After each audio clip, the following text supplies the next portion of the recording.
जो भाई मਹਿੰਗਾ ਸਿੰਘ ਉਹਨਾਂ ਨੂੰ 1 ਤਰੀਕ ਨੂੰ ਜਿਹੜਾ ਸ਼ਹਾਦਤ ਜਿਹੜੀ ਆ ਹੋ ਗਈ ਸੀ ਕਿ ਸ਼ਹਾਦਤ ਤੋਂ ਬਾਅਦ ਮਿਲਟਰੀ ਨੇ ਜਾਂ ਫੌਜ ਨੇ ਪਾਬੰਦੀ नहीं लाई अंदर जान ते तुसीं कह रहे 3 तरीक ਨੂੰ गए 4 तरीक ਨੂੰ सवेरे लगभग 4 बजे ते एक बहुत जबरदस्त तरीके दे नाल वड्डी बहुत वड्डा धमाका जिहड़ा सीगा ना वो होया। उहदे बाद बंबां दी बंबारमेंट शुरू हो गई। असी फिर जी जिस दिन ये करफ्यू खुलता है तो असी उस करफ्यू के खुलण के उत्ते जिहड़ा है असी उत्थे पहुँचते हैं तो जा करके देखते हैं कि बई उत्थे बिल्कुल जिहड़ा है कि श्री अकाल तख्त साहिब उत्थों अजे भी थोड़ा थोड़ा उस वेले ना धुआं माड़ा मोटा आ रहा सीगा। उत्थे असीं सारिਆਂ ਨੂੰ रोंदे वेखिया, सारिਆਂ ਦੇ मन ਜਿਹੜੇ ਸੀ ਨਾ ਉਹ ਵਿਰਲਾਪ ਕਰ ਰਹੇ ਸੀ। ਜਿਹੜਾ ਹੈ ਨਾ ਜਿਹੜੇ ਇੰਟਰਨੈਸ਼ਨਲ ਆਰਮੀ ਦੇ ਰੂਲਸ ਐਂਡ ਰੈਗੂਲੇਸ਼ਨਸ ਨੇ ਉਹ ਰੂਲਸ ਐਂਡ ਰੈਗੂਲੇਸ਼ਨਸ ਜਿਹੜੇ ਨੇ ਜੋ ਕਿ ਇੰਟਰਨੈਸ਼ਨਲ ਵਾਰ ਦੇ ਵਿੱਚ ਵੀ ਲਾਗੂ ਹੁੰਦੇ ਨੇ ਉਹ ਭਾਰਤ ਸਰਕਾਰ ਨੇ ਸਾਡੇ ਤੇ ਵੀ ਲਾਗੂ ਕੀਤੇ। ਸਾਨੂੰ ਬਿਲਕੁਲ ਜਿਹੜਾ ਨਾ ਉਹਨਾਂ ਨੇ ਸਾਰੇ ਰੂਲਸ ਐਂਡ ਰੈਗੂਲੇਸ਼ਨ ਛਿੱਕੇ ਟੰਗ ਕੇ ਉੱਥੇ 6-6 ਮਹੀਨੇ ਦੇ ਬੱਚੇ ਜਿਹੜੇ ਸੀਗੇ ਔਰਤਾਂ ਬਜ਼ੁਰਗ ਸਾਰਿਆਂ ਨੂੰ ਉਹਨਾਂ ਨੇ ਮਾਰੇ, ਗੋਲੀਆਂ ਨਾਲ ਭੁੰਨਤਾ ਗਿਆ। ਸਾਨੂੰ ਆਜ਼ਾਦੀ ਚਾਹੀਦੀ ਹੈ। 1984 ਦਾ ਸਾਨੂੰ ਨਾ ਤਾਂ ਜੂਨ ਦਾ ਕੋਈ ਇਨਸਾਫ ਮਿਲਿਆ ਨਾ ਹੀ ਸਾਨੂੰ ਨਵੰਬਰ ਦਾ ਕੋਈ ਇਨਸਾਫ ਮਿਲਿਆ।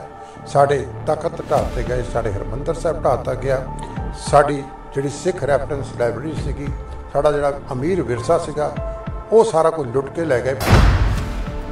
ਇੱਥੇ ਅਸੀਂ ਬਹਾਦਰ ਸੀਗੇ 47 ਤੋਂ ਪਹਿਲਾਂ 85% ਕੁਰਬਾਨੀਆਂ ਸਾਡੀਆਂ, ਅਸੀਂ ਸਾਰਾ ਕੁਝ ਕੁਰਬਾਨ ਕਰਕੇ ਜਿਹੜਾ ਸੀਗਾ ਦੇਸ਼ ਦੀ ਵੰਡ ਜਦ ਹੋਈ ਅਸੀਂ ਸਭ ਤੋਂ ਜ਼ਿਆਦਾ ਸਫਰ ਕੀਤਾ ਤੇ ਸਾਨੂੰ ਆ ਕਰਕੇ ਇੱਕ ਸਰਕੂਲਰ ਮਿਲ ਗਿਆ ਕਿ ਬਈ ਇਹ ਜਰਾਇਮ ਪੇਸ਼ਾ ਕੌਮ ਹੈ। ਸਿੱਖਾਂ ਦੇ ਨਿਆਰੇਪਨ ਨੂੰ ਇਹ ਸਰਕਾਰਾਂ ਬਰਦਾਸ਼ਤ ਨਹੀਂ ਕਰਦੀਆਂ, ਚਾਹੇ ਉਹ ਮੋਦੀ ਦੀ ਸਰਕਾਰ ਹੋਏ ਚਾਹੇ ਉਹ ਕਾਂਗਰਸੀ ਸਰਕਾਰ ਹੋਏ। ਸਿੱਖਾਂ ਦੇ ਵਾਸਤੇ ਇਹਨਾਂ ਦਾ ਜਿਹੜਾ ਐਟੀਟਿਊਡ ਹੈ, ਜਿਹੜੇ ਕਾਨੂੰਨ ਨੇ ਉਹ ਵੱਖਰੇ ਨੇ, ਬਹੁਗਿਣਤੀ ਵਾਸਤੇ ਵੱਖਰੇ ਨੇ।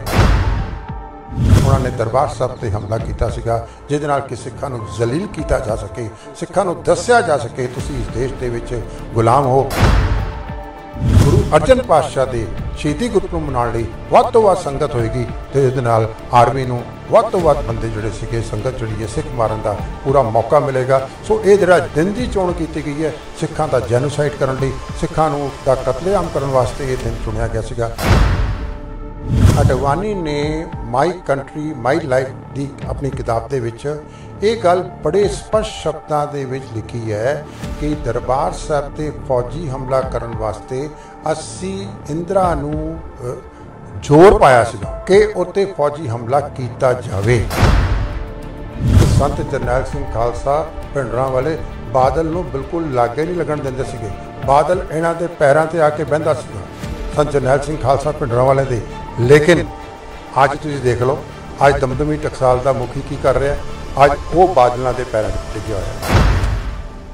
ਸਕਾਈ ਨਿਊਜ਼ ਪੰਜਾਬ ਤੁਸੀਂ ਦੇਖ ਰਹੇ ਹੋ, मैं जगतार माला। जून 1984 ਨੂੰ ਭਾਰਤ ਸਰਕਾਰ ਨੇ ਗੁਰੂ ਨਗਰੀ ਗੁਰੂ ਰਾਮਦਾਸ ਦੇ ਘਰ ਦੇ ਉੱਤੇ ਹਮਲਾ ਕੀਤਾ ਸੀ ਤਾਂ ਕਾਫੀ ਸਿੱਖ ਸੰਗਤਾਂ ਦੇ ਮਨ ਨੂੰ ਠੇਸ ਪਹੁੰਚੀ ਸੀ।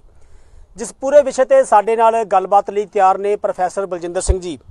ਪ੍ਰੋਫੈਸਰ ਸਾਹਿਬ ਸਵਾਗਤ ਹੈ ਜੀ ਸਕਾਈ ਨਿਊਜ਼ ਪੰਜਾਬ ਤੁਹਾਡਾ। ਵਾਹਿਗੁਰੂ ਜੀ ਕਾ ਖਾਲਸਾ ਵਾਹਿਗੁਰੂ ਜੀ ਕੀ ਫਤਿਹ। ਪ੍ਰੋਫੈਸਰ ਸਾਹਿਬ ਜੇ ਗੱਲ ਕਰੀਏ ਕਾਫੀ ਸਿੱਖ ਗਤੀਵਿਧੀਆਂ ਨਾਲ ਤੁਸੀਂ ਲੰਮੇ ਸਮੇਂ ਤੋਂ ਜੁੜੇ ਆ ਰਹੇ ਹੋ।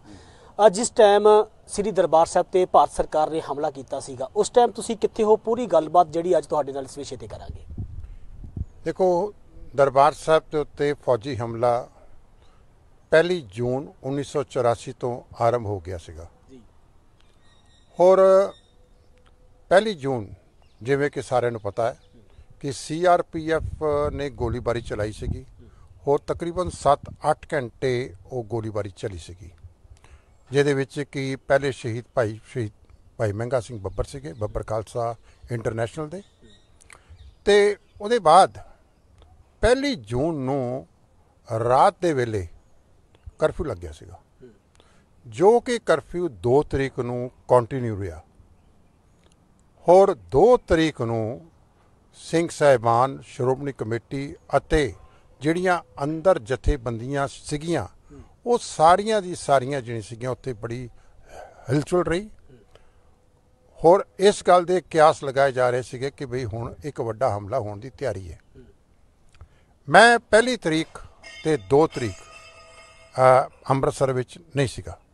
ਮੈਂ 2 ਤਰੀਕ ਦੀ ਸ਼ਾਮ ਨੂੰ ਪਹੁੰਚਿਆ ਤੇ 3 ਤਰੀਕ ਨੂੰ ਮੈਂ ਉੱਥੇ ਦਰਬਾਰ ਸਾਹਿਬ ਸੰਗਤਾਂ ਦੇ ਦਰਸ਼ਨ ਕਰਨ ਵਾਸਤੇ ਸੰਤ ਜਰਨੈਲ ਸਿੰਘ ਖਾਲਸਾ ਭਿੰਡਰਾਂ ਵਾਲੇ, ਜਨਰਲ ਸ਼ਬੇਗ ਸਿੰਘ ਅਤੇ ਹੋਰ ਬਹੁਤ ਸਾਰੇ ਜਿਹੜੀ ਜਥੇਬੰਦੀਆਂ ਅੰਦਰ ਸੀਗੀਆਂ, ਸਾਰਿਆਂ ਨੂੰ ਜਾ ਕੇ ਮਿਲਿਆ ਉੱਥੇ 3 ਤਰੀਕ ਨੂੰ।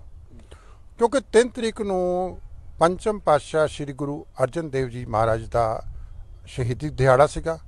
ਉਹ ਸ਼ਹੀਦੀ ਦਿਹਾੜਾ ਹੋਣ ਕਰਕੇ ਜਿਹੜੀਆਂ ਅੰਮ੍ਰਿਤਸਰ ਦੀ ਸੰਗਤਾਂ ਸੀਗੀਆਂ, ਲਾਗੇ ਚਾਗੇ ਸੰਗਤਾਂ ਸੀਗੀਆਂ, ਉਹ ਬੜੀ ਵੱਡੀ ਗਿਣਤੀ ਦੇ ਵਿੱਚ ਦਰਸ਼ਨ ਦੀਦਾਰੇ ਕਰਨ ਲਈ ਆਈਆਂ ਸੀਗੀਆਂ। ਕਿਉਂਕਿ ਸਿੱਖ ਜਿਹੜਾ ਹੈ ਉਹ ਫਿਰ ਇਸ ਚੀਜ਼ ਤੋਂ ਭੈਭੀਤ ਨਹੀਂ ਹੁੰਦਾ ਕਿ ਵੀ ਕਰਫਿਊ ਲੱਗ ਗਿਆ ਹੈ, ਗੋਲੀ ਚੱਲੀ ਸੀ 1 ਤਰੀਕ ਨੂੰ, ਕੀ ਹੋ ਰਿਹਾ ਕੀ ਨਹੀਂ ਹੋ ਰਿਹਾ। ਤਾਂ ਸਿੱਖ ਨੂੰ ਆਪਣੇ ਗੁਰੂ ਦੇ ਦਰਸ਼ਨ ਦੀਦਾਰੇ ਚਾਹੀਦੇ ਨੇ। ਜਿਵੇਂ ਗੁਰਬਾਣੀ ਦੇ ਵਿੱਚ ਵੀ ਫਰਮਾਨ ਹੈ ਕਿ ਝੱਖੜ ਝਾਂਗੀ ਮੀਂਹ ਵਰਸੇ ਭੀ ਗੁਰ ਦੇਖਣ ਜਾਈ। ਤਾਂ ਸਿੱਖ ਵੱਡੀ ਗਿਣਤੀ ਵਿੱਚ ਦਰਬਾਰ ਸਾਹਿਬ ਆਏ ਹੋਏ ਸੀਗੇ। ਔਰ 3 ਤਰੀਕ ਨੂੰ ਜਿਸ ਲਈ ਅਸੀਂ ਉੱਥੇ ਪਹੁੰਚੇ ਹਾਂ ਤੇ ਜਨਰਲ ਸ਼ਬੇਗ ਸਿੰਘ ਦੇ ਨਾਲ ਮੇਰੀ ਮੁਲਾਕਾਤ ਹੋਈ ਹੈ, ਹੋਰ ਸਿੰਘਾਂ ਨਾਲ ਵੀ ਮੁਲਾਕਾਤ ਹੋਈ ਹੈ। ਉਹ ਤਕਰੀਬਨ ਸਾਰੇ ਹੀ ਇਸ ਚੀਜ਼ ਦੇ ਵਿੱਚ ਬਿਜ਼ੀ ਸੀਗੇ ਕਿ ਬਈ ਕਿੱਥੇ ਕਿੱਥੇ ਮੋਰਚੇਬੰਦੀ ਜਿਹੜੀ ਹੈ ਕਰਨੀ ਹੈ। ਔਰ ਲੱਗ ਰਿਹਾ ਸੀਗਾ ਸਾਰਿਆਂ ਨੂੰ ਕਿ ਬਈ ਇੱਕ ਬੜਾ ਵੱਡਾ ਫੌਜ ਦਾ ਹਮਲਾ ਹੋਣ ਦੀ ਤਿਆਰੀ ਹੈਗੀ ਹੈ। ਜਦੋਂ ਤੁਸੀਂ 3 ਤਰੀਕ ਨੂੰ ਸੱਚਖੰਡ ਸ੍ਰੀ ਹਰਿਮੰਦਰ ਸਾਹਿਬ ਗਏ ਤਾਂ ਕਿਸ ਤਰੀਕੇ ਦਾ ਮਾਹੌਲ ਸੀ ਆਲੇ ਦੁਆਲੇ ਨੂੰ ਲੈ ਕੇ? ਫੌਜ ਨੇ ਕਿਸ ਤਰ੍ਹਾਂ ਦੇ ਜਿਹੜੇ ਆ ਸਿੱਖਾਂ ਨੂੰ ਘੇਰਨ ਵਾਸਤੇ ਪ੍ਰਬੰਧ ਕੀਤੇ ਹੋਏ ਸਨ? ਦੇਖੋ, ਜਿੱਥੇ ਤੱਕ ਉੱਥੇ ਜਿਹੜੀ ਅੰਦਰ ਸੰਗਤਾਂ ਸੀਗੀਆਂ ਤੇ ਜਿਹੜੇ ਸਿੰਘ ਉੱਥੇ ਸੀਗੇ, ਜੁਝਾਰੂ ਸਿੰਘ, ਮੈਂ ਦੇਖਿਆ ਕਿ ਕਿਸੇ ਦੇ ਮਨ ਦੇ ਉੱਤੇ ਜਾਂ ਚਿਹਰੇ ਦੇ ਉੱਤੇ ਕਿਸੇ ਪ੍ਰਕਾਰ ਦਾ ਕੋਈ ਖੌਫ ਨਹੀਂ ਸੀਗਾ, ਬਿਲਕੁਲ ਨਹੀਂ, ਬੇਫਿਕਰੇ ਹੈ। ਜਿਹਦੇ ਕਿ ਨਾ ਮਤਲਬ ਕਿ ਇੱਦਾਂ ਲੱਗ ਰਿਹਾ ਸੀਗਾ ਕਿ ਜਿਵੇਂ ਕਿ ਨਾ ਉਹਨਾਂ ਨੂੰ ਚਾਅ ਚੜਿਆ ਹੋਇਆ ਸੀਗਾ ਕਿ ਗੁਰੂ ਦੇ ਘਰ ਦੀ ਰੱਖਿਆ ਕਰਨੀ ਹੈ, ਪ੍ਰੋਟੈਕਸ਼ਨ ਕਰਨੀ ਹੈ ਵਗੈਰਾ ਵਗੈਰਾ।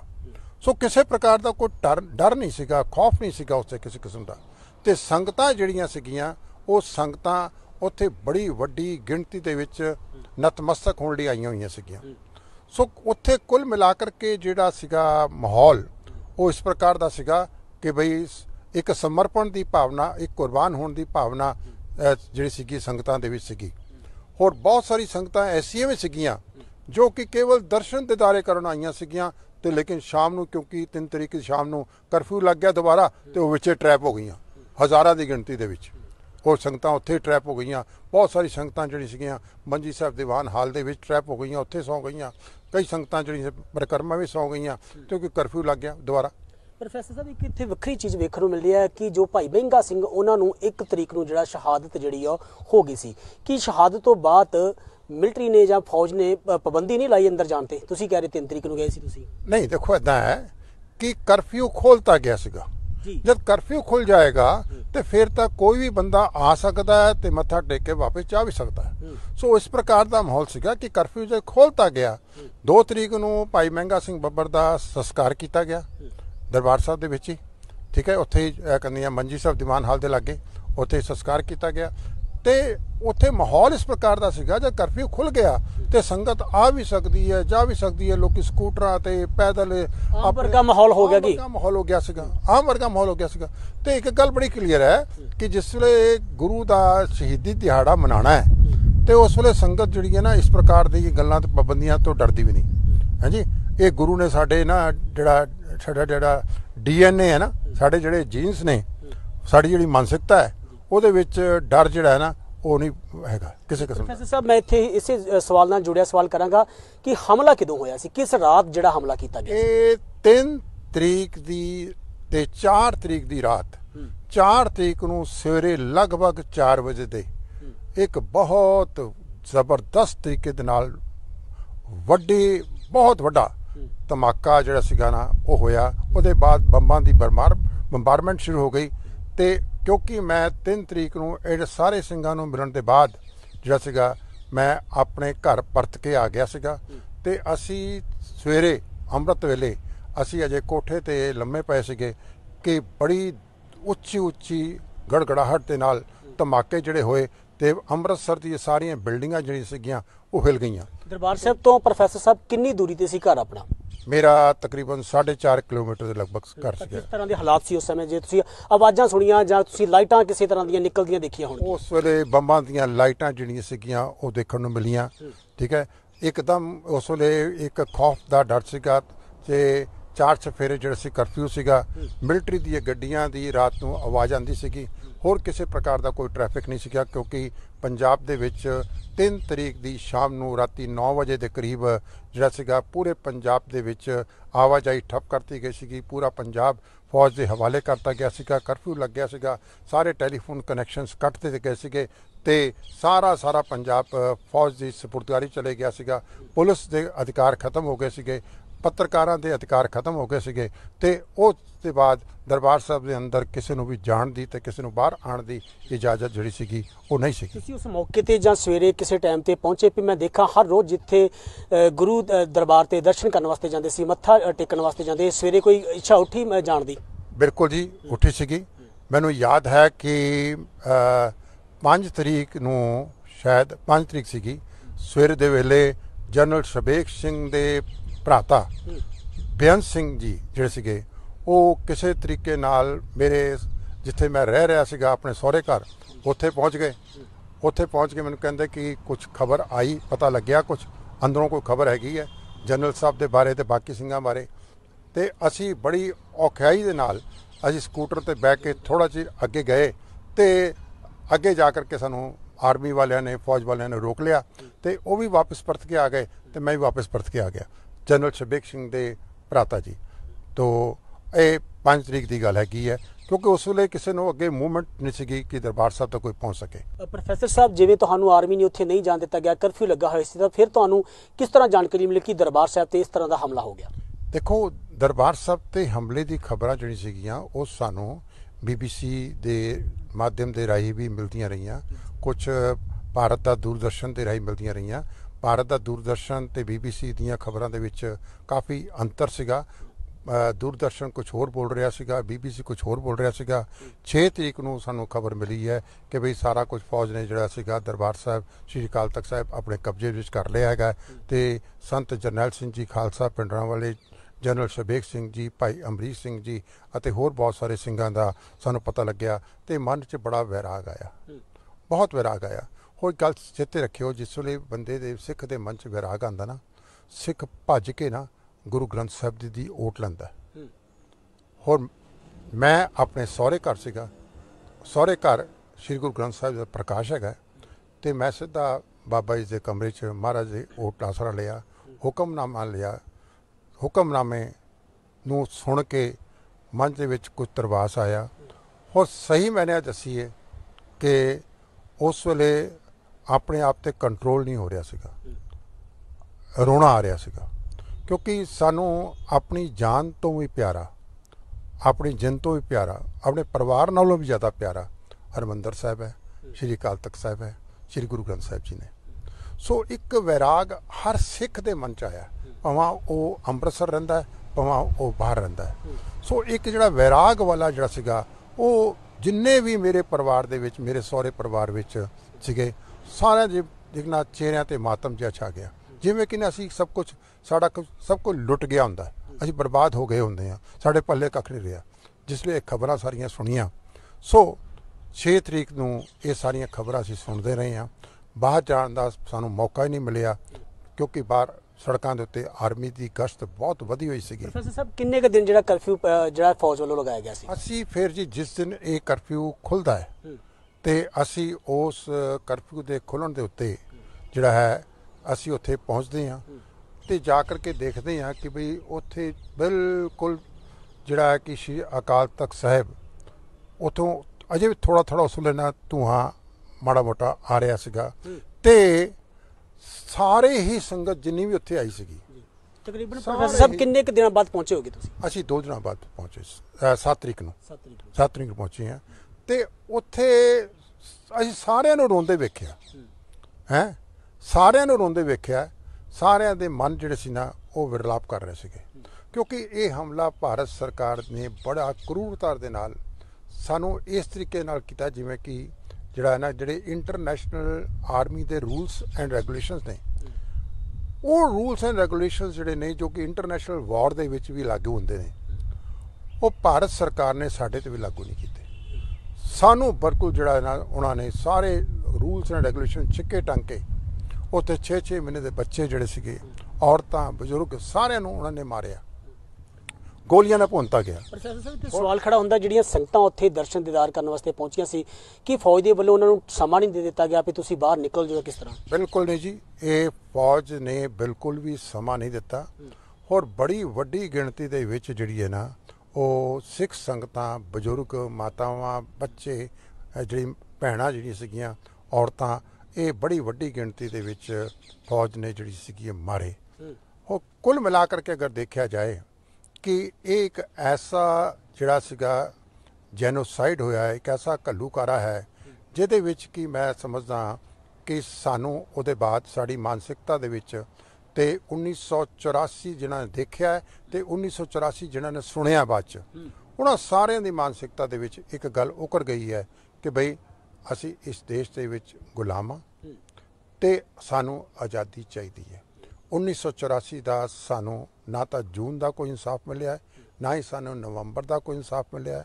ਸਾਡੇ ਤਖਤ ਢਾਤੇ ਗਏ, ਸਾਡੇ ਹਰਿਮੰਦਰ ਸਾਹਿਬ ਢਾਤਾ ਗਿਆ, ਸਾਡੀ ਜਿਹੜੀ ਸਿੱਖ ਰੈਫਰੈਂਸ ਲਾਇਬ੍ਰੇਰੀ ਸੀਗੀ, ਸਾਡਾ ਜਿਹੜਾ ਅਮੀਰ ਵਿਰਸਾ ਸੀਗਾ, ਉਹ ਸਾਰਾ ਕੁਝ ਲੁੱਟ ਕੇ ਲੈ ਗਏ ਭਾਰਤੀ ਫੌਜ ਜਿਹੜੀ ਸੀਗੀ। ਸਾਹਿਬ, ਤੁਹਾਡੀ ਮੈਂ ਗੱਲ ਟੁੱਕ ਰਿਹਾ ਕਿ ਜਿਵੇਂ ਤੁਸੀਂ ਦੱਸਿਆ, ਕਾਫੀ ਦਰਦ ਆ ਤੁਹਾਡੀਆਂ ਗੱਲਾਂ ਦੇ ਵਿੱਚ, ਕਾਫੀ ਜਿਹੜਾ ਆ ਰੋਸ ਪਾਇਆ ਜਾ ਰਿਹਾ ਭਾਰਤ ਸਰਕਾਰ ਦੇ ਬਦਲੇ ਕਿ ਇਹਨਾਂ ਨੇ ਕਿਸ ਤਰ੍ਹਾਂ ਸਾਡੇ ਗੁਰੂ ਸਾਹਿਬਾਨ ਤੇ ਹਮਲਾ ਕੀਤਾ। ਕਾਰਨ ਕੀ ਸੀ ਹਮਲੇ ਦਾ? ਕਿਉਂਕਿ ਤੁਸੀਂ ਉਸ ਸਮੇਂ ਦੇ ਅਧਿਆਪਕ ਵੀ ਰਹੇ ਸੀ, ਜਿਵੇਂ ਤੁਸੀਂ ਦੱਸਿਆ ਕਿ ਕਾਫੀ ਲੰਮਾ ਸਮਾਂ ਤੁਸੀਂ ਜਿਹੜੇ ਅਸੀਂ ਕਾਲਜ ਦੇ ਵਿੱਚ ਪੜ੍ਹਾਇਆ। ਕੀ ਕਾਰਨ ਰਿਹਾ? ਦੇਖੋ, ਮੈਂ ਇਹ ਸਮਝਦਾ ਕਿ ਕਾਰਨਾਂ ਦੇ ਵਿੱਚ ਨਾ ਜੇ ਜਾਈਏ ਤਾਂ ਸੰਖੇਪ ਦੇ ਵਿੱਚ ਮੈਂ 1947 ਦੀ ਗੱਲ ਕਰਾਂਗਾ, ਜਿਸ ਵੇਲੇ ਇਸ ਦੇਸ਼ ਦੀ ਵੰਡ ਹੋਈ ਸੀਗੀ। ਵੰਡ ਦੇ ਬਾਅਦ ਇਮੀਡੀਏਟਲੀ ਜਿਹੜਾ ਸੀਗਾ ਇੱਕ ਸਰਕੂਲਰ ਜਾਰੀ ਕੀਤਾ ਗਿਆ। ਉਹ ਸਰਕੂਲਰ ਦੇ ਰਾਹੀਂ ਇਹ ਕਿਹਾ ਗਿਆ ਕਿ ਸਿੱਖ ਇੱਕ ਜਰਾਇਮ ਪੇਸ਼ਾ ਕੌਮ ਹੈ, ਕ੍ਰਿਮੀਨਲ ਨੇ। ਕ੍ਰਿਮੀਨਲ ਭਾਵ ਕਹਿਣ ਦਾ ਹੋ ਗਿਆ ਕਿ ਕਿੱਥੇ ਅਸੀਂ ਬਹਾਦਰ ਸੀਗੇ 47 ਤੋਂ ਪਹਿਲਾਂ, 85% ਕੁਰਬਾਨੀਆਂ ਸਾਡੀਆਂ, ਅਸੀਂ ਸਾਰਾ ਕੁਝ ਕੁਰਬਾਨ ਕਰਕੇ ਜਿਹੜਾ ਸੀਗਾ ਦੇਸ਼ ਦੀ ਵੰਡ ਜਦ ਹੋਈ, ਅਸੀਂ ਸਭ ਤੋਂ ਜ਼ਿਆਦਾ ਸਫ਼ਰ ਕੀਤਾ ਤੇ ਸਾਨੂੰ ਆ ਕਰਕੇ ਇੱਕ ਸਰਕੂਲਰ ਮਿਲ ਗਿਆ ਕਿ ਬਈ ਇਹ ਜਰਾਇਮ ਪੇਸ਼ਾ ਕੌਮ ਹੈ। ਹੁਣ ਇਸ ਦੇ ਬਾਅਦ ਜਿਸ ਵੇਲੇ ਸਾਰੇ ਸੂਬੇ ਲੈਂਗੁਏਜ ਦੇ ਆਧਾਰ ਤੇ ਵੰਡੇ ਗਏ, ਜਿਹੜਾ ਸੀਗਾ ਮਹਾਰਾਸ਼ਟਰ ਨੂੰ ਲੈਂਗੁਏਜ ਦੇ ਆਧਾਰ ਤੇ ਸੂਬਾ ਮਿਲ ਗਿਆ, ਬੰਗਾਲ ਨੂੰ ਮਿਲ ਗਿਆ, ਬਿਹਾਰ ਨੂੰ ਮਿਲ ਗਿਆ, ਸਾਰਿਆਂ ਨੂੰ ਮਿਲ ਗਿਆ। ਤੇ ਜਿਸ ਵੇਲੇ ਪੰਜਾਬ ਦੀ ਗੱਲ ਆਈ ਕਿ ਪੰਜਾਬੀ ਬੋਲੀ ਇਲਾਕੇ ਦੇ ਹਿਸਾਬ ਨਾਲ ਪੰਜਾਬ ਦੀ ਵੰਡ ਕੀਤੀ ਜਾਵੇ, ਤਾਂ ਉਸ ਵੇਲੇ ਸਿੱਖਾਂ ਨੂੰ ਸਟਰਗਲ ਕਰਨਾ ਪਿਆ। ਉਸ ਵੇਲੇ ਫਿਰ ਕੁਰਬਾਨੀਆਂ ਦੇਣੀਆਂ ਪਈਆਂ। ਭਾਵ ਕਹਿਣ ਦਾ ਕਿ ਸਾਡੇ ਨਾਲ ਵਿਤਕਰੇ ਵਾਲਾ ਐਟੀਟਿਊਡ ਸੀਗਾ, ਸਾਨੂੰ ਮਾਰਨ ਵਾਲਾ ਐਟੀਟਿਊਡ ਸੀਗਾ। ਜਿਸ ਪੰਜਾਬ ਨੇ ਦੇਸ਼ ਦੇ ਵਿੱਚ ਹਰੀ ਕ੍ਰਾਂਤੀ ਲਿਆ ਕਰਕੇ ਦੇਸ਼ ਦਾ ਸਾਰਾ ਢਿੱਡ ਭਰਿਆ ਹੋਏ, ਉਸ ਦੇਸ਼ ਦੇ ਨਾਲ, ਉਸ ਪੰਜਾਬ ਦੇ ਨਾਲ, ਉਹਨਾਂ ਸਿੱਖਾਂ ਦੇ ਨਾਲ, ਉਹਨਾਂ ਪੰਜਾਬੀਆਂ ਦੇ ਨਾਲ ਪਾਣੀ ਪੱਖੋਂ ਵੀ ਵਿਤਕਰਾ, ਸਾਡੇ ਜਿਹੜੇ ਅਸੀਂ ਅੰਨ ਪੈਦਾ ਕਰਦੇ ਸੀਗੇ ਉਸ ਪੱਖੋਂ ਸਾਡਾ ਵਿਤਕਰਾ, ਸਾਡੇ ਨਾਲ ਹਰ ਥਾਂ ਤੇ ਵਿਤਕਰਾ ਹੀ ਵਿਤਕਰਾ ਕੀਤਾ ਗਿਆ। ਫਿਰ 1978 ਦੀ ਗੱਲ ਆਉਂਦੀ ਹੈ, 1978 ਵਿੱਚ 13 ਸਿੰਘ ਸ਼ਹੀਦ ਹੁੰਦੇ ਨੇ, ਉਸ ਵੇਲੇ ਵੀ ਸਾਨੂੰ ਇਨਸਾਫ ਨਹੀਂ ਮਿਲਦਾ। ਫਿਰ ਧਰਮਯੁੱਧ ਮੋਰਚਾ ਸ਼ੁਰੂ ਹੁੰਦਾ ਹੈ, ਪੰਜਾਬ ਦੀਆਂ ਮੰਗਾਂ ਨੂੰ ਲੈ ਕਰਕੇ, ਵੱਧ ਅਧਿਕਾਰਾਂ ਨੂੰ ਲੈ ਕਰਕੇ, ਅਨੰਦਪੁਰ ਸਾਹਿਬ ਦੇ ਮਤੇ ਨੂੰ ਲੈ ਕਰਕੇ ਵੱਧ ਅਧਿਕਾਰਾਂ ਦੀ ਗੱਲ ਕਰਨ ਲਈ ਫਿਰ ਧਰਮਯੁੱਧ ਮੋਰਚਾ ਸ਼ੁਰੂ ਹੋਇਆ। ਧਰਮਯੁੱਧ ਮੋਰਚਾ ਸ਼ੁਰੂ ਹੋਇਆ, ਫਿਰ ਸਾਨੂੰ ਇਨਸਾਫ ਨਹੀਂ ਮਿਲਿਆ, ਬਲਕਿ ਦਰਬਾਰ ਸਾਹਿਬ ਦੇ ਉੱਤੇ ਫੌਜੀ ਹਮਲਾ ਕਰਤਾ ਗਿਆ। ਸੋ ਕੁੱਲ ਮਿਲਾ ਕਰਕੇ ਦੇਖਿਆ ਜਾਏ, ਭਾਰਤ ਦੀ ਜਿਹੜੀ ਸਟੇਟ ਪਾਲਿਸੀ ਹੈ, ਚਾਹੇ ਉੱਥੇ ਕਾਂਗਰਸ ਬੈਠੀ ਹੈ, ਚਾਹੇ ਉੱਥੇ ਭਾਜਪਾ ਬੈਠੀ ਹੈ, ਚਾਹੇ ਕੋਈ ਹੋਰ ਸਰਕਾਰ ਬੈਠੀ ਹੈ, ਜਿਹੜੀ ਸਟੇਟ ਪਾਲਿਸੀ ਹੈ ਗੌਰਮੈਂਟ ਦੀ, ਉਸ ਪਾਲਿਸੀ ਦੇ ਮੁਤਾਬਕ ਸਿੱਖਾਂ ਦੇ ਨਿਆਰੇਪਨ ਨੂੰ ਇਹ ਸਰਕਾਰਾਂ ਬਰਦਾਸ਼ਤ ਨਹੀਂ ਕਰਦੀਆਂ, ਚਾਹੇ ਉਹ ਮੋਦੀ ਦੀ ਸਰਕਾਰ ਹੋਏ, ਚਾਹੇ ਉਹ ਕਾਂਗਰਸੀ ਸਰਕਾਰ ਹੋਏ। ਸਿੱਖਾਂ ਦੇ ਵਾਸਤੇ ਇਹਨਾਂ ਦਾ ਜਿਹੜਾ ਐਟੀਟਿਊਡ ਹੈ, ਜਿਹੜੇ ਕਾਨੂੰਨ ਨੇ ਉਹ ਵੱਖਰੇ ਨੇ, ਬਹੁਗਿਣਤੀ ਵਾਸਤੇ ਵੱਖਰੇ ਨੇ। ਸੋ ਕੁੱਲ ਮਿਲਾ ਕੇ ਦੇਖਿਆ ਜਾਏ ਕਿ ਭਾਰਤ ਦੀ ਸਰਕਾਰ ਬਹੁਗਿਣਤੀ ਵਾਸਤੇ ਜਿਹੜਾ ਹੈ ਨਜ਼ਰੀਆ ਕੁਝ ਹੋਰ ਰੱਖਦੀ ਹੈ ਤੇ ਸਿੱਖਾਂ ਦੇ ਵਾਸਤੇ ਤੇ ਮੁਸਲਮਾਨਾਂ ਦੇ ਵਾਸਤੇ ਨਜ਼ਰੀਆ ਕੁਝ ਹੋਰ ਹੈਗਾ ਹੈ। ਇਸ ਕਰਕੇ ਇਹ ਸਾਰੇ ਕੁਝ ਕਾਰਨ ਮਿਲ ਕੇ ਜਿਹੜੇ ਸੀਗੇ ਉਹਨਾਂ ਨੇ ਦਰਬਾਰ ਸਾਹਿਬ ਤੇ ਹਮਲਾ ਕੀਤਾ ਸੀਗਾ, ਜਿਹਦੇ ਨਾਲ ਕਿ ਸਿੱਖਾਂ ਨੂੰ ਜ਼ਲੀਲ ਕੀਤਾ ਜਾ ਸਕੇ, ਸਿੱਖਾਂ ਨੂੰ ਦੱਸਿਆ ਜਾ ਸਕੇ ਤੁਸੀਂ ਇਸ ਦੇਸ਼ ਦੇ ਵਿੱਚ ਗੁਲਾਮ ਹੋ। ਔਰ ਉਹਨਾਂ ਜਿਹੜਾ ਦਿਨ ਚੁਣਿਆ ਸੀਗਾ, ਉਹ ਚੁਣਿਆ ਸੀਗਾ ਜਿਸ ਦਿਨ ਦਰਬਾਰ ਸਾਹਿਬ ਦੇ ਵਿੱਚ ਗੁਰੂ ਅਰਜਨ ਪਾਤਸ਼ਾਹ ਦੇ ਸ਼ਹੀਦੀ ਗੁਰਪੁਰਬ ਮਨਾਉਣ ਲਈ ਵੱਧ ਤੋਂ ਵੱਧ ਸੰਗਤ ਹੋਏਗੀ ਤੇ ਇਹਦੇ ਨਾਲ ਆਰਮੀ ਨੂੰ ਵੱਧ ਤੋਂ ਵੱਧ ਬੰਦੇ ਜਿਹੜੇ ਸੀਗੇ ਸੰਗਤ ਜਿਹੜੀ ਹੈ ਸਿੱਖ ਮਾਰਨ ਦਾ ਪੂਰਾ ਮੌਕਾ ਮਿਲੇਗਾ। ਸੋ ਇਹ ਜਿਹੜਾ ਦਿਨ ਦੀ ਚੋਣ ਕੀਤੀ ਗਈ ਹੈ ਸਿੱਖਾਂ ਦਾ ਜੈਨੋਸਾਈਡ ਕਰਨ ਲਈ, ਸਿੱਖਾਂ ਨੂੰ ਦਾ ਕਤਲੇਆਮ ਕਰਨ ਵਾਸਤੇ ਇਹ ਦਿਨ ਚੁਣਿਆ ਗਿਆ ਸੀਗਾ। ਪ੍ਰੋਫੈਸਰ ਸਾਹਿਬ, ਜਿਸ ਸਮੇਂ ਅਕਾਲ ਤਖਤ ਸਾਹਿਬ ਤੇ ਹਮਲਾ ਹੁੰਦਾ ਹੈ ਤਾਂ ਉਸ ਸਮੇਂ ਗੁਰਦੁਆਰਾ ਪ੍ਰਬੰਧਕ ਕਮੇਟੀ ਦੇ ਪ੍ਰਧਾਨ ਕੌਣ ਸਨ ਅਤੇ ਅਕਾਲ ਤਖਤ ਸਾਹਿਬ ਤੇ ਜਥੇਦਾਰ ਕੌਣ ਸਨ? ਦੇਖੋ, ਉਸ ਵੇਲੇ ਸ਼੍ਰੋਮਣੀ ਗੁਰਦੁਆਰਾ ਪ੍ਰਬੰਧਕ ਕਮੇਟੀ ਦੇ ਪ੍ਰਧਾਨ ਸਰਦਾਰ ਗੁਰਚਰਨ ਸਿੰਘ ਟੌੜਾ ਸੀਗੇ ਅਤੇ ਸ਼੍ਰੀ ਅਕਾਲ ਤਖਤ ਸਾਹਿਬ ਦੇ ਜਥੇਦਾਰ ਗਿਆਨੀ ਕਿਰਪਾਲ ਸਿੰਘ ਸੀਗੇ ਤੇ ਸ਼੍ਰੀ ਹਰਮੰਦਰ ਸਾਹਿਬ ਦੇ ਹੈੱਡ ਗ੍ਰੰਥੀ ਜਿਹੜੇ ਸੀਗੇ ਉਹ ਸਿੰਘ ਸਾਹਿਬ ਗਿਆਨੀ ਸਾਹਿਬ ਸਿੰਘ ਸੀਗੇ। ਇਹ ਜਿਹੜੇ ਸੀਗੇ ਤੇ ਜਿਸ ਵੇਲੇ ਦਰਬਾਰ ਸਾਹਿਬ ਤੇ ਹਮਲਾ 1 ਤਰੀਕ ਨੂੰ ਹੁੰਦਾ ਹੈ ਤੇ 2 ਤਰੀਕ ਨੂੰ ਇਹਨਾਂ ਦੀ ਮੀਟਿੰਗਾਂ ਹੁੰਦੀਆਂ ਨੇ ਤੇ ਸਿੰਘ ਸਾਹਿਬ ਗਿਆਨੀ ਕਿਰਪਾਲ ਸਿੰਘ ਵੱਲੋਂ ਤੇ ਸਾਹਿਬ ਸਿੰਘ ਵੱਲੋਂ ਇੱਕ ਪ੍ਰੈਸ ਨੋਟ ਵੀ ਜਾਰੀ ਕੀਤਾ ਜਾਂਦਾ ਹੈ। ਸੋ ਇਹ ਕੁੱਲ ਮਿਲਾ ਕਰਕੇ ਜਿਹੜਾ ਸੀਗਾ ਕਿ ਜਿਸ ਵੇਲੇ 6 ਤਰੀਕ ਨੂੰ ਇਹਨਾਂ ਦੀ ਗ੍ਰਿਫਤਾਰੀਆਂ ਵੀ ਹੋ ਜਾਂਦੀਆਂ ਨੇ, ਟੌੜਾ ਵੀ ਗ੍ਰਿਫਤਾਰ ਹੋ ਜਾਂਦਾ ਹੈ ਤੇ ਹੋਰ ਬਾਕੀ ਵੀ ਗ੍ਰਿਫਤਾਰ ਹੋ ਜਾਂਦੇ ਨੇ। ਤਾਂ ਤੁਸੀਂ ਕੀ ਮੰਨਦੇ ਹੋ ਜਿਹੜੀ ਤੁਸੀਂ ਆਖਿਆ ਪ੍ਰੈਸ ਨੋਟ, ਉਹ ਪ੍ਰੈਸ ਨੋਟ ਦੇ ਵਿੱਚ ਕੀ ਲਿਖਿਆ ਸੀ, ਕੋਈ ਐਸਾ ਪਤਾ ਤੁਹਾਨੂੰ? ਹਾਂ, ਉਸ ਪ੍ਰੈਸ ਨੋਟ ਜਿਹੜਾ 2 ਤਰੀਕ ਨੂੰ ਜਾਰੀ ਹੋਇਆ ਸੀਗਾ ਉਹ ਗਿਆਨੀ ਕਿਰਪਾਲ ਸਿੰਘ ਨੇ ਆਪਣੀ ਜਿਹੜੀ ਕਿਤਾਬ ਛਾਪੀ ਹੈ ਅੱਖੀ ਡਿੱਠਾ ਹਾਲ ਜਿਹੜਾ ਦਰਬਾਰ ਸਾਹਿਬ ਤੇ ਹਮਲਾ ਹੋਇਆ ਸੀਗਾ ਤੇ ਉਸ ਦੇ ਵਿੱਚ ਉਹਨਾਂ ਨੇ ਇੱਕ ਪ੍ਰੈਸ ਨੋਟ ਛਾਪਿਆ ਜਿਹੜੀ ਕਿ ਕਿਤਾਬ ਗਿਆਨੀ ਕਿਰਪਾਲ ਸਿੰਘ ਨੇ ਲਿਖੀ ਹੈ। ਉਹਦੇ ਵਿੱਚ ਲਿਖਿਆ ਹੈ ਕਿ ਬਈ ਜਿਹੜੀ 1 ਤਰੀਕ ਨੂੰ ਫਾਇਰਿੰਗ ਹੋਈ ਸੀਗੀ ਉਸ ਨੂੰ ਧਿਆਨ ਵਿੱਚ ਰੱਖਦੇ ਹੋਏ ਅਸੀਂ ਸਾਰੀ ਸਿੱਖ ਜਗਤ ਨੂੰ ਇਹ ਅਪੀਲ ਕਰਦੇ ਹਾਂ ਕਿ ਜੇ ਦਰਬਾਰ ਸਾਹਿਬ ਦੇ ਉੱਤੇ ਹਿੰਦੁਸਤਾਨ ਦੀ ਹਕੂਮਤ ਜਿਹੜੀ ਹੈ ਫੌਜ ਦੇ ਨਾਲ ਹਮਲਾ ਕਰਦੀ ਹੈ ਤਾਂ ਇਸ ਦਾ ਮੂੰਹ ਤੋੜਵਾਂ ਜਵਾਬ ਦਿੱਤਾ ਜਾਵੇ। ਇਹ ਬੜੀ ਵੱਡੀ ਆਪਣੇ ਆਪ ਦੇ ਵਿੱਚ ਇਤਿਹਾਸਿਕ ਪ੍ਰੈਸ ਨੋਟ ਹੈ ਜਿਹਦੇ ਵਿੱਚ ਕਿ ਅਕਾਲ ਤਖਤ ਦਾ ਜਥੇਦਾਰ ਅਤੇ ਸਿੰਘ ਸਾਹਿਬ ਜਿਹੜੇ ਸੀਗੇ ਸਾਹਿਬ ਸਿੰਘ ਉਹਨਾਂ ਵੱਲੋਂ ਸਾਂਝੇ ਰੂਪ ਦੇ ਵਿੱਚ ਇਹ ਬਿਆਨ ਪ੍ਰੈਸ ਨੋਟ ਜਾਰੀ ਕੀਤਾ ਹੈ ਔਰ ਇਹ ਉਹਨਾਂ ਦੀ ਕਿਤਾਬ ਦੇ ਵਿੱਚ ਛਪਿਆ ਹੋਇਆ ਪ੍ਰੈਸ ਨੋਟ ਹੈ। ਪ੍ਰੋਫੈਸਰ, ਇੱਕ ਗੱਲ ਤੁਹਾਨੂੰ ਪੁੱਛਣਾ ਕਿ ਕਾਫੀ ਲੋਕਾਂ ਦੇ ਨਾਲ ਗੱਲਬਾਤ ਕੀਤੀ ਆ ਤੇ ਜਿੱਥੇ ਭਾਰਤ ਸਰਕਾਰ ਨੂੰ, ਕਾਂਗਰਸ ਨੂੰ ਇਸ ਵਿੱਚ ਕੋਸਿਆ ਜਾ ਰਿਹਾ, ਉੱਥੇ ਕੁਝ ਪੰਜਾਬ ਦੇ ਲੀਡਰਾਂ ਦਾ ਵੀ ਇਸ ਵਿੱਚ ਨਾਂ ਆਉਂਦਾ ਹੈ, ਤੁਸੀਂ ਕਿਵੇਂ ਵੇਖਦੇ ਹੋ? ਦੇਖੋ, ਇੱਦਾਂ ਹੈ ਕਿ ਇਹ 'ਚ ਕੋਈ ਸ਼ੱਕ ਨਹੀਂ ਕਿ ਉਸ ਵੇਲੇ ਇੰਦਰਾ ਸਰਕਾਰ ਸੈਂਟਰ ਵਿੱਚ ਸੀਗੀ। ਇੰਦਰਾ ਦੇ ਆਦੇਸ਼ ਦੇ ਨਾਲ, ਹੁਕਮ ਦੇ ਨਾਲ ਇਹ ਹਮਲਾ ਹੋਇਆ, ਫੌਜ ਨੇ ਜਿਹੜਾ ਹਮਲਾ ਕੀਤਾ ਸੀਗਾ। ਲੇਕਿਨ ਅਗਰ ਅਸੀਂ ਉਸ ਵੇਲੇ ਦੀ ਭਾਜਪਾ ਲੀਡਰਸ਼ਿਪ ਅਡਵਾਨੀ ਦੀ ਗੱਲ ਕਰੀਏ ਤਾਂ ਅਡਵਾਨੀ ਨੇ ਮਾਈ ਕੰਟਰੀ ਮਾਈ ਲਾਈਫ ਦੀ ਆਪਣੀ ਕਿਤਾਬ ਦੇ ਵਿੱਚ ਇਹ ਗੱਲ ਬੜੇ ਸਪਸ਼ਟ ਸ਼ਬਦਾਂ ਦੇ ਵਿੱਚ ਲਿਖੀ ਹੈ ਕਿ ਦਰਬਾਰ ਸਾਹਿਬ ਤੇ ਫੌਜੀ ਹਮਲਾ ਕਰਨ ਵਾਸਤੇ ਅਸੀਂ ਇੰਦਰਾ ਨੂੰ ਜ਼ੋਰ ਪਾਇਆ ਸੀਗਾ ਕਿ ਉੱਤੇ ਫੌਜੀ ਹਮਲਾ ਕੀਤਾ ਜਾਵੇ। ਰਿਕਮੈਂਡ ਕਰਨ ਵਾਲੇ ਇਹ ਨੇ। ਸੋ ਭਾਜਪਾ ਵੀ ਆਪਣੇ ਆਪ ਦੇ ਵਿੱਚ ਕਸੂਰਵਾਰ ਹੈ ਤੇ ਨਾਲ ਦੇ ਨਾਲ ਜਿਹੜੀ ਉਸ ਵੇਲੇ ਦੀ ਸਾਡੀ ਗੱਦਾਰ ਅਕਾਲੀ ਲੀਡਰਸ਼ਿਪ ਸੀਗੀ ਜਿਹੜੀ ਕਿ ਇਹ ਵੇਖ ਰਹੀ ਸੀਗੀ ਕਿ ਹੁਣ ਸੰਤ ਜਰਨੈਲ ਸਿੰਘ ਖਾਲਸਾ ਭਿੰਡਰਾਂ ਵਾਲੇ, ਬੱਬਰ ਖਾਲਸਾ ਇੰਟਰਨੈਸ਼ਨਲ ਅਤੇ ਬਾਕੀ ਦੀਆਂ ਜਥੇਬੰਦੀਆਂ ਜਿਹੜੀਆਂ ਨੇ ਉਹ ਸਾਡੇ ਤੇ ਹੁਣ ਭਾਰੂ ਹੋ ਗਈਆਂ ਨੇ। ਉਹਨਾਂ ਨੇ ਸਰਕਾਰ ਦੇ ਨਾਲ ਗੁਪਤ ਮੀਟਿੰਗਾਂ ਕਰਕੇ ਇਸ ਫੌਜੀ ਹਮਲਾ ਸੀਗਾ, ਇਸ ਹਮਲੇ ਦੀ ਜਿਹੜੀ ਪਾਲਿਸੀ ਸੀਗੀ ਇਸ ਨੂੰ ਪ੍ਰੈਕਟੀਕਲ ਰੂਪ ਦੇਣ ਵਾਸਤੇ ਇਹਨਾਂ ਨੇ ਪੂਰੀ ਸਹਿਮਤੀ ਦਿੱਤੀ ਸੈਂਟਰ ਨੂੰ ਕਿ ਹਮਲਾ ਜਿਹੜਾ ਹੈ ਕੀਤਾ ਜਾਵੇ।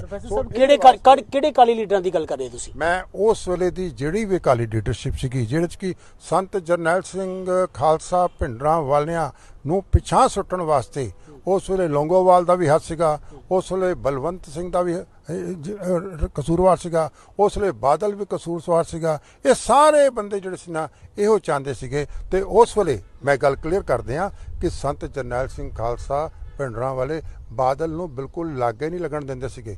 ਬਾਦਲ ਇਹਨਾਂ ਦੇ ਪੈਰਾਂ ਤੇ ਆ ਕੇ ਬਹਿੰਦਾ ਸੀਗਾ ਸੰਤ ਜਰਨੈਲ ਸਿੰਘ ਖਾਲਸਾ ਭਿੰਡਰਾਂ ਵਾਲੇ ਦੇ। ਲੇਕਿਨ ਅੱਜ ਤੁਸੀਂ ਦੇਖ ਲਓ, ਅੱਜ ਦਮਦਮੀ ਟਕਸਾਲ ਦਾ ਮੁਖੀ ਕੀ ਕਰ ਰਿਹਾ, ਅੱਜ ਉਹ ਬਾਦਲਾਂ ਦੇ ਪੈਰਾਂ 'ਚ ਡਿੱਗਿਆ ਹੋਇਆ। ਸੋ ਕਿੰਨਾ ਪਰਿਵਰਤਨ ਆ ਗਿਆ, ਕਿੰਨਾ ਚੇਂਜ ਆ ਗਿਆ ਹੈ।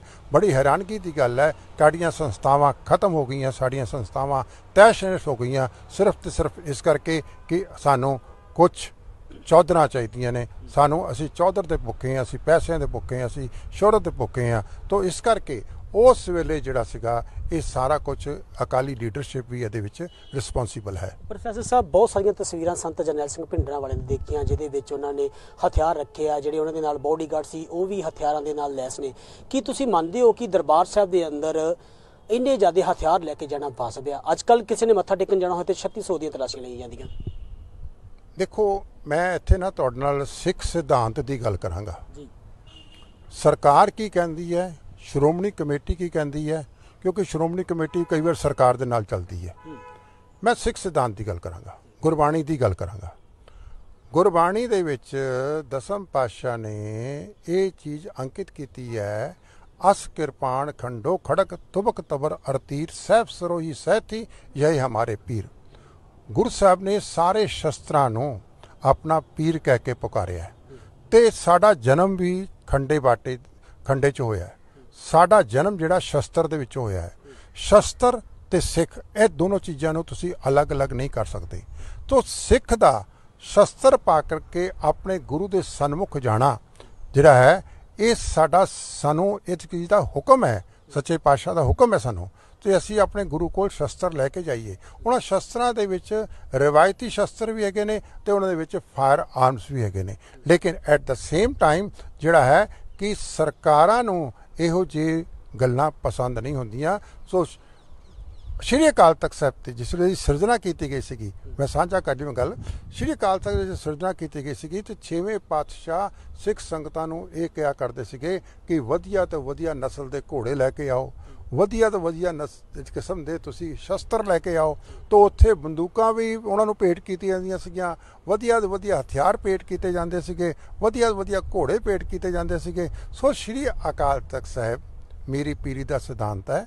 ਉਸ ਮੀਰੀ ਪੀਰੀ ਦੇ ਸਿਧਾਂਤ ਦੇ ਵਿੱਚ ਸਾਡੇ ਸਾਰੇ ਕਿਸਮ ਦੇ ਸ਼ਸਤਰ ਜਿਹੜੇ ਨੇ ਉਹ ਸਾਡੇ ਜਿਹੜੇ ਅੱਜ ਵੀ ਸ਼੍ਰੀ ਅਕਾਲ ਤਖਤ ਸਾਹਿਬ ਤੇ ਰਹਿਰਾਸ ਸਾਹਿਬ ਦੇ ਪਾਠ ਦੇ ਬਾਅਦ ਉੱਥੇ ਸ਼ਸਤਰ ਵਿਖਾਏ ਜਾਂਦੇ ਨੇ। ਕਿਉਂ ਵਿਖਾਏ ਜਾਂਦੇ ਨੇ? ਇਸੇ ਕਰਕੇ ਵਿਖਾਏ ਜਾਂਦੇ ਨੇ ਕਿ ਗੁਰੂ ਘਰ ਤੋਂ ਸ਼ਸਤਰ ਬਾਹਰ ਨਹੀਂ ਜਾ ਸਕਦੇ। ਸਿੱਖ ਦੇ ਪਰਸਨੈਲਿਟੀ ਦਾ ਇੱਕ ਇੰਟੈਗਰਲ ਪਾਰਟ ਹੈ, ਅਨਖਿੜਵਾਂ ਅੰਗ ਹੈ ਸ਼ਸਤਰ ਜਿਹੜਾ ਹੈ। ਸੋ ਇਸ ਕਰਕੇ ਉੱਥੇ ਅਕਾਲ ਤਖਤ ਤੇ ਸ਼ਸਤਰ ਲੈ ਕੇ ਜਾਣਾ ਜਾਂ ਹਰਿਮੰਦਰ ਸਾਹਿਬ ਵੀ ਸ਼ਸਤਰ ਲੈ ਕੇ ਜਾਣਾ, ਇਹ ਤਾਂ ਹੁਣ ਸਾਡੀਆਂ ਜਿਹੜੀਆਂ ਸ਼੍ਰੋਮਣੀ ਕਮੇਟੀ ਹੈਗੀ ਹੈ ਜਾਂ ਅਕਾਲੀ ਦਲ ਬਾਦਲ ਹੈਗਾ ਹੈ, ਕਿਸੇ ਦੀ ਮੋਦੀ ਨਾਲ ਗੰਢ ਤੋਂ ਪੈ, ਕਿਸੇ ਦੀ ਕਿਸੇ ਨਾਲ ਗੰਢ ਤੋਂ ਪੈ ਗਈ ਹੈ, ਇਹ ਨਵੇਂ ਕਾਨੂੰਨ ਬਣਾ ਛੱਡਦੇ ਨੇ। ਸੋ ਸਿੱਖ ਦਾ ਸ਼ਸਤਰ ਲੈ ਕੇ ਗੁਰਦੁਆਰੇ ਜਾਣਾ ਜਿਹੜਾ ਹੈ ਇਹ ਗੁਰੂ ਦੇ ਹੁਕਮ ਦੇ ਅਨੁਸਾਰ ਹੈ। ਪ੍ਰੋਫੈਸਰ ਸਾਹਿਬ, ਲਾਸਟ ਸਵਾਲ ਕਰਾਂਗਾ। ਮੈਂ ਪਿਛਲੇ ਦਿਨੀ ਜਨਰਲ ਸਬੇਗ ਸਿੰਘ ਹੋਣਾ ਦੇ ਜੱਦੀ ਪਿੰਡ ਖਿਆਲਾ ਵਿਖੇ ਗਿਆ ਸੀਗਾ, ਤਾਂ ਮੈਂ ਗੱਲ ਕੀਤੀ ਉੱਥੋਂ ਦੇ ਲੋਕਾਂ ਦੇ ਨਾਲ। ਅੱਜ ਤੱਕ ਕਿਸੇ ਵੀ ਜਥੇਬੰਦੀ ਜਾਂ ਗੁਰਦੁਆਰਾ ਪ੍ਰਬੰਧਕ ਕਮੇਟੀ ਨੇ ਉਹਨਾਂ ਦੇ ਪਿੰਡ ਉਹਨਾਂ ਦੀ ਕਿਸੇ ਤਰ੍ਹਾਂ ਦੀ ਯਾਦਗਾਰ ਨਹੀਂ ਬਣਾਈ। ਕੌਮ ਦੇ ਬਹੁਤ ਵੱਡੇ ਸ਼ਹੀਦ ਮੰਨੇ ਜਾਂਦੇ ਨੇ, ਜਿਨ੍ਹਾਂ ਨੇ ਦੇਸ਼ ਲਈ ਵੀ ਜੰਗਾਂ ਲੜੀਆਂ ਤਾਂ ਧਰਮ ਵਾਸਤੇ ਵੀ ਜੰਗ ਲੜ ਦਿੱਤੀ। ਦੇਖੋ, ਇਸ ਗੱਲ ਨੂੰ ਜਦ ਅਸੀਂ ਸੁਣਦੇ ਹਾਂ, ਵਿਚਾਰਦੇ ਹਾਂ ਨਾ, ਕਿ ਜਿਹੜੀ ਸਾਡੀ ਸ਼੍ਰੋਮਣੀ ਗੁਰਦੁਆਰਾ ਪ੍ਰਬੰਧਕ ਕਮੇਟੀ ਜਾਂ ਦਿੱਲੀ ਸਿੱਖ ਗੁਰਦੁਆਰਾ ਪ੍ਰਬੰਧਕ ਕਮੇਟੀ, ਤੇ ਮੈਂ ਇਹ ਵੀ ਕਹਿ ਦਿਆਂ ਕਿ ਕਰੋੜਾਂ ਅਰਬਾਂ ਰੁਪਇਆ ਸਾਂਭ ਕੇ ਰੱਖਿਆ ਕਾਰ ਸੇਵਾ ਵਾਲੇ ਬਾਬਿਆਂ ਨੇ। ਠੀਕ ਹੈ, ਸੋਨੇ ਦੇ ਵਧੀਆ ਕਲਸ਼ ਲਗਾਏ ਜਾਂਦੇ ਨੇ, ਲੇਕਿਨ ਸਾਡਾ ਜਿਹੜਾ ਵਿਰਸਾ ਹੈ, ਸਾਡਾ ਜਿਹੜਾ ਇਤਿਹਾਸ ਹੈ, ਸਾਡੇ ਜਿਹੜੇ ਸੂਰਬੀਰ ਨੇ, ਸਾਡੇ ਜਿਹੜੇ ਸ਼ਹੀਦ ਸਿੰਘ ਨੇ, ਉਹਨਾਂ ਦੀਆਂ ਯਾਦਾਂ ਬਣਾਉਣੀਆਂ ਜਿੱਥੋਂ ਕਿ ਆਉਣ ਵਾਲੀ ਜਨਰੇਸ਼ਨ ਨੂੰ ਪ੍ਰੇਰਣਾ ਮਿਲ ਸਕੇ। ਸ਼੍ਰੋਮਣੀ ਕਮੇਟੀ ਵੀ ਫੇਲ ਹੈ, ਦਿੱਲੀ ਕਮੇਟੀ ਵੀ ਫੇਲ ਹੈ, ਜਿੰਨੀਆਂ ਸਾਡੀਆਂ ਹੋਰ ਸੰਪਰਦਾਵਾਂ ਤੇ ਟਕਸਾਲਾਂ ਨੇ ਸਾਰੇ ਫੇਲ ਨੇ ਇਸ ਮਾਮਲੇ ਵਿੱਚ। ਇਹ ਬੜਾ ਦੁਖਦਾਈ ਹੈ ਕਿ ਜਨਰਲ ਸਬੇਗ ਸਿੰਘ ਅਤੇ ਹੋਰ ਬਾਕੀ ਦੇ ਸਿੰਘ ਜਿਹੜੇ ਕਿ 1984 ਦੇ ਵਿੱਚ ਸ਼ਹੀਦ ਹੋ ਗਏ ਸੀਗੇ, ਉਹਨਾਂ ਦੀ ਕੋਈ ਵੀ ਯਾਦਗਾਰ ਜਿਹੜੀ ਹੈ ਕਿਸੇ ਵੀ ਰੂਪ ਦੇ ਵਿੱਚ ਸ਼੍ਰੋਮਣੀ ਕਮੇਟੀ ਨੇ ਅੱਜ ਤੱਕ ਨਹੀਂ ਬਣਾਈ। ਵੱਧ ਤੋਂ ਵੱਧ ਸ਼੍ਰੋਮਣੀ ਕਮੇਟੀ ਕੀ ਕਰ ਦਿੰਦੀ ਹੈ ਕਿ ਉਹ ਵੀ ਚੋਣਵੇਂ ਬੜੇ ਸਿਲੈਕਟਿਵਲੀ ਕਈਆਂ ਦੀ ਫੋਟੋਆਂ ਜਿਹੜੀਆਂ ਨੇ ਮਿਊਜ਼ੀਅਮ ਘਰ ਲਗਾ ਦਿੰਦੇ ਨੇ, ਦੈਟਸ ਆਲ। ਬਲਕਿ ਮੈਂ ਮਹਿਸੂਸ ਕਰਦਾ ਕਿ ਬਈ ਇਹਦੇ ਇਲਾਵਾ ਜਿਹੜਾ ਹੈ ਬਹੁਤ ਸਾਰੀਆਂ ਯਾਦਗਾਰਾਂ ਬਣਾਉਣ ਦੀ ਲੋੜ ਹੈਗੀ ਹੈ। ਸੋ ਇਹ ਸਰ ਪ੍ਰੋਫੈਸਰ ਬਲਜਿੰਦਰ ਸਿੰਘ ਜੀ, ਜਿਨ੍ਹਾਂ ਦੇ ਨਾਲ ਅਸੀਂ ਜੂਨ 1984 ਸੱਚਖੰਡ ਸ੍ਰੀ ਹਰਿਮੰਦਰ ਸਾਹਿਬ ਅਕਾਲ ਤਖਤ ਸਾਹਿਬ ਦੇ ਉੱਤੇ ਹੋਏ ਹਮਲੇ ਨੂੰ ਲੈ ਕੇ ਵਿਸ਼ੇਸ਼ ਗੱਲਬਾਤ ਕੀਤੀ, ਜਿਨ੍ਹਾਂ ਦਾ ਕਹਿਣਾ ਹੈ ਕਿ ਕੇਂਦਰ ਦੇ ਵਿੱਚ ਭਾਵੇਂ ਸਰਕਾਰ ਉਹ ਕਾਂਗਰਸ ਦੀ ਹੋਵੇ, ਭਾਵੇਂ ਹੋਵੇ ਬੀਜੇਪੀ ਦੀ, ਭਾਵੇਂ ਪੰਜਾਬ ਦੇ ਵਿੱਚ ਬਹੁਤ ਸਾਰੇ ਸਿਆਸੀ ਲੀਡਰ ਹੋਣ ਜਿਨ੍ਹਾਂ ਦੇ ਵੱਲੋਂ ਹਮੇਸ਼ਾ ਹੀ ਸਿੱਖ ਕੌਮ ਨਾਲ ਵਿਤਕਰਾ ਕੀਤਾ ਗਿਆ ਹੈ। ਕੈਮਰਾਮੈਨ ਅਰਸ਼ਦੀਪ ਨਾਲ ਜਗਤਾਰ ਸਿੰਘ ਮਾਲਾ, ਸਕਾਈ ਨਿਊਜ਼।